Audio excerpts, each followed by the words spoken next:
Many councillors and council leaders across Wales have huge concerns with the democratic nature of corporate joint committees.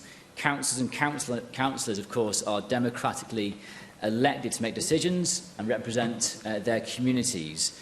Yet the introduction of corporate joint committees are likely to take powers away from those who are democratically elected to make the decisions.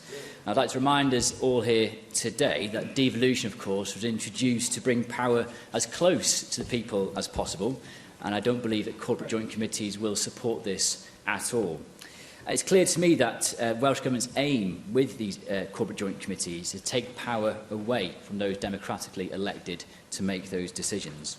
In addition to those concerns, as the Minister outlined, there are some details in the regulations here today, but there are some pertinent issues which are not being addressed or properly detailed. First of all, around staffing. Secondly, the cost of all this, the funding of it. How much will it cost the taxpayer? Particularly, chief executives having to be employed in here, the chief financial officers have to be employed, amongst other auditors, etc., etc. And thirdly, the representation, how it will be fairly represented by individual councils and how it will be distributed across those corporate joint committees.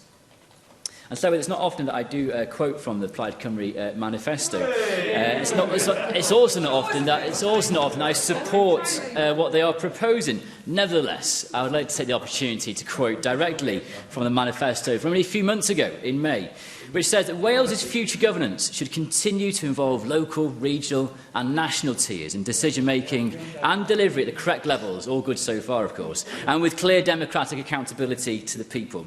To this end, here we go, we will replace Labour's 4 planning regions and their corresponding undemocratic corporate joint committees.